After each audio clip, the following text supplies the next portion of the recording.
Good evening. Hello. I hope you had a good day. And just just to say again, for the folk that joined us during the week, thank you ever so much. We had a fantastic time with our virtual church holiday this week, and just a real blessing to know that you got involved as well. I hope it was a blessing to you. If you didn't manage to catch all of it, or you didn't catch any of it, um, I do sometimes get accused of assuming everybody knows what's going on and doing a really bad job of telling everyone. So if you didn't catch it, you can go on this channel. It's all still there. Just click on the playlist in this house and you'll get all the sessions. But for those of you who did, thank you. That meant a lot to us. It was perhaps a bad week in some way for me to have to be quite so focused because one of my favorite things in the world is happening. I don't think anybody who has switched on a TV or read some news channel, whether it's a physical newspaper, I don't think there's many of them left anymore, or watching online, could possibly have missed the fact that the Paralympics are taking place. To me, it's this the most extraordinary sporting event that ever happens. I absolutely love it. I'm a big fan of the Olympics, but partly because of my own history, that for a very brief period of time, I had some experience of what it's like to be confined to a wheelchair when I was in my teens. And that's another story that maybe we'll tell one Sunday night. But I'm just in awe of the athletes. It's just the most extraordinary thing. And also because of some of just the openness, just the real clarity that some of the athletes have with regard to their own faith. If you get a chance, I would really recommend listening to the interviews that Michael Johnson has done with some of the British Paralympians, and particularly the one with Hannah Cockcroft. It is heartwarming and challenging and exciting, and there's no sense with her that she wants to jam her faith down someone's throat. It just defines how she approaches the world, and it's awesome. But tonight, as I was getting ready and just thinking about what I was going to share, it's another one of those interviews that really just surprised me, I suppose. When I was hit by the car and was left unable really to use the left side of my body for a period of time, I can remember fighting to get a wheelchair. In fact, before they gave me a proper wheelchair and I was still in hospital, and as I was in hospital for quite a while, I used to get the wheeled chairs that they used to push the pensioners around. If I could get in one of those, I would kick with my one good leg, which meant I mostly went backwards or around in circles, but just anything to be mobile. And so I remember still quite vividly the fight I had to get a wheelchair. And so when I was listening to the interview that Michael Johnson did with Hannah Cockcroft, who is one of the most extraordinary wheelchair athletes, just an incredible athlete, out and out, just leagues ahead of her peers. It amazed me as she spoke about the fact that she very nearly never got in a wheelchair. That as a child, because of the stigma of it, because she didn't want to seem to be different, she would not use a wheelchair. She would rather be slower and struggle and be behind the other children. And you to see the way in which she has taken wheelchair sport to a whole different level, it just amazed me. And then she talked about how her parents wrote a letter to the makers of, I think it was Barbie, or it might have been Cindy. I don't know. I mean, I'm British, so Cindy is a sort of loyalty thing. But saying that we have a daughter and she won't use her wheelchair because there's no role models. Can you send us a doll in a wheelchair? And sure enough, there is now a doll in a wheelchair. When she'd seen that, then she was like, well, I want to be like her, so I'll get in my wheelchair. Great move by some parents. I mean, fantastic what her parents did for her. If she had never been willing to make use of the wheelchair, we would never have discovered that she is out and out. It's not about being a wheelchair athlete. She is just a staggering athlete. And I was thinking about that, and the old hymn, "What a Friend We Have in Jesus," came to mind. Oh, what peace we often forfeit. Oh, what needless pain we bear. All because we do not carry everything to God in prayer. Jesus makes an extraordinary promise, speaking to his disciples in John 16. Let me grab my iPad a second. This is John 16, starting from the middle of verse 23, just a couple of verses. Truly I say to you, whatever you ask the Father in my name, he will give you. Until now, you've asked nothing in my name. So ask, and you will receive, that your joy may be full.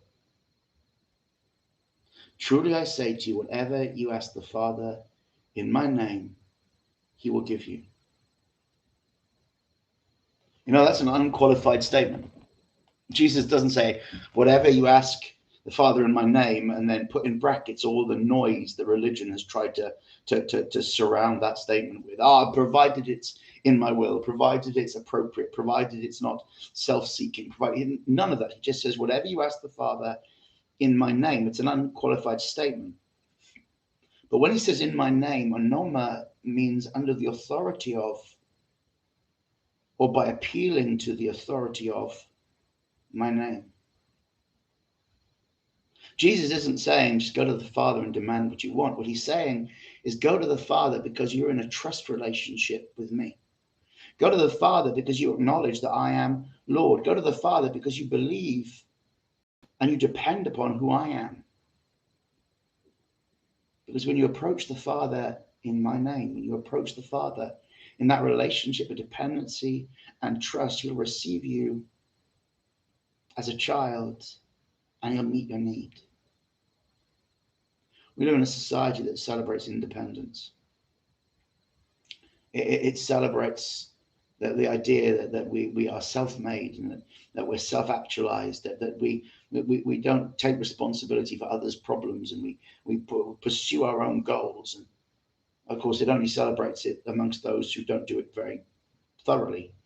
It calls those who do it too thoroughly monsters. And there's so much in the media at the moment complaining about those who are more successful than the majority of us, and forgetting that the things that we find abhorrent amongst the hyper successful are the very things that we celebrate amongst those who are still in the struggle. And I could spend a long of time talking about that, but it's not particularly edifying, because I think it really shows the fundamental flaws at the heart of human nature. But I don't believe that the Bible celebrates independence. I believe that the Bible celebrates dependency. In fact, when Jesus speaks about the state of the human heart and the great gulf that lies between us and God, he speaks about it in terms of us being independent. He says, why are you condemned? He says, not sin, because I've dealt with the sin problem. There's forgiveness for sin. The condemnation that the world is under is because they have not depended upon. Our translators in English sometimes put that as they have not believed upon. But the language is really clear. They're independent of. They have not depended upon the name of Jesus. They've not depended upon the forgiveness he offers. They've not depended upon the life that he is willing to give them. When I listened to the Hannah Cockcroft interview, I remembered how absolutely desperate I was to get a wheelchair. I didn't care that people would say, look at him, he's in a wheelchair. If I didn't have the wheelchair, they'd have been saying, look at him, he's in a chair. And I might have been able to duke it out for a few minutes, but when everybody else got up to leave the room, I'd have still been sat in the chair. So I was amazed that the desire for being different had robbed her of the thing that would give her movement, and has gone on to be a defining part of her life. And yeah, I meet so many people, lovely people, sincere people who've bought into this idea that they should be independent, that they should make their own way, that they shouldn't let anybody see that they need God, that they have things that they can't deal with, things that are too big for them. So tonight I want to tell you, it's all too big for me. It's all too big for me. I can't do it. I can't live life on my own terms, much less on God's terms, or on any terms that would be pleasing or joyful. Jesus says, ask that your joy might be full. He says, don't try and do this on your own. Don't try and take pride in not asking. He says, you've not asked up until now, but now in my name you should ask. Because I want your joy to be complete. And you might be sat there thinking, oh, but I'm doing all right. And I'm absolutely sure if you were to compare your life to mine, you could probably say, I'm doing okay. And you might say, well, I don't need anything. I don't want to bother God. I've heard that. I've heard that. I can't tell you how many times. Oh, these things are too trivial. Why should, if it hurts you, if it breaks your heart, if it holds you back, if it limits you or constrains you or defines you in some way other than the way in which God defines you, which is beloved and the apple of his eye. And God wants to deal with it because his capacity is infinite. So he's saying, oh, this is too trivial. I don't want to bother God with it. It's suggesting that God somehow has a finite amount of time to deal with his intrigue. Or that God can only bless so many people at once, or that God can only deal with things if he hasn't got anything else more important to deal with. But our God is a God of infinite power. God is not limited by time. A God is not constrained by the way in which the world has to deal with things sequentially. Before you have asked, he can answer. While you're still speaking, he can be sending his response. God can call things into being. God can meet every need. And in caring for you and in meeting your need and in answering your heart's cry, he will not leave anyone else out. You know, the truth of the matter is that we are all every moment dependent upon him. There's no life without him, no breath, no hope without him. He upholds all things by the word of his power. And Jesus says, if you'll just trust me, if you'll just live in dependency upon me, when you go to the Father with your requests, he's going to hear and he's going to answer. Oh, what peace we often forfeit. Oh, what needless pain we bear. All because we do not carry everything to God in prayer. There's a lyric in a Stephen Taylor song. He takes up the idea that I suppose in my generation was quite common that people would say that my faith was a crutch. He takes up that idea of faith in God being a crutch, and he says, and if they call it a crutch, then you wear it with pride. You know what? I got nothing to boast in my own strength or my own ability. I couldn't achieve anything. If it's good in my life, God did it. He had to. I couldn't have done it myself. But that crutch, that wheelchair of my faith, it enables me to live a life more extraordinary than I could ever have asked or thought. You might look at my life and say, I wouldn't want that life because I'm into things you're not into, and I spend my time doing things you wouldn't particularly want to do. But God made you. He knows you uniquely. He knows what will satisfy your soul. He knows what will cause you to delight in his goodness. He knows those things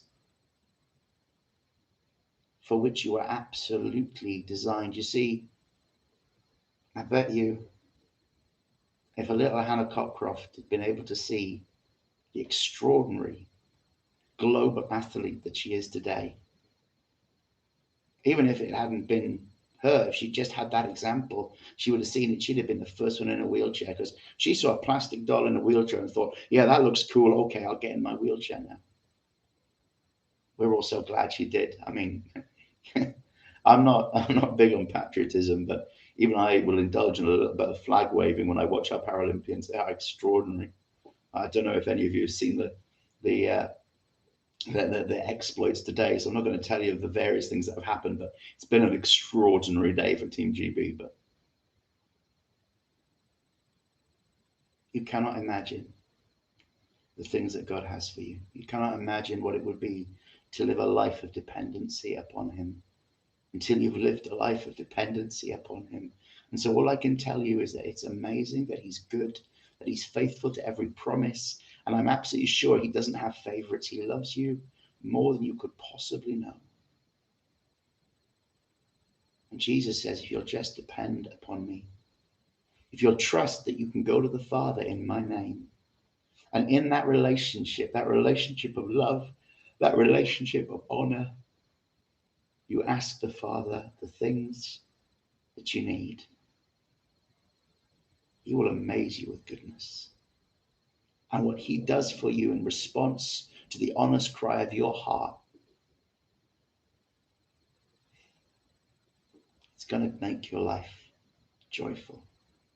Jesus never promises us an easy life. He says, in this world you will have trouble. He goes on and says, don't be afraid, I've overcome the world. If you'll trust him, there is a joy in that relationship of trust. And if the world says, oh, you're not very independent, well, I can tell you, I wear my crutch with pride. Wear my crutch with pride. But for the grace of God, I have nothing. But for the goodness of Jesus, I am nothing. But thanks be to God. He's given me his goodness and his grace. The Lord bless you. As ever, the details of how to get in touch with us will appear below this video just a few minutes after the live stream has ended, along with the verses and some bits from tonight. We'll be back next Sunday night with another live stream, and you can always get in touch with us. We'd love to pray with you if you want to get in touch with us for prayer or just to hear your stories and just to connect with you and say God bless. So like I said, in a few minutes time, it'll appear below here. If you want to catch up on last week's live streaming event in this house, you can find the playlist. It's all still available on our YouTube channel. The Lord bless you. Have an amazing week. And if you've never tried it before, please, please begin to depend upon Jesus and ask the Father to meet every need. God bless.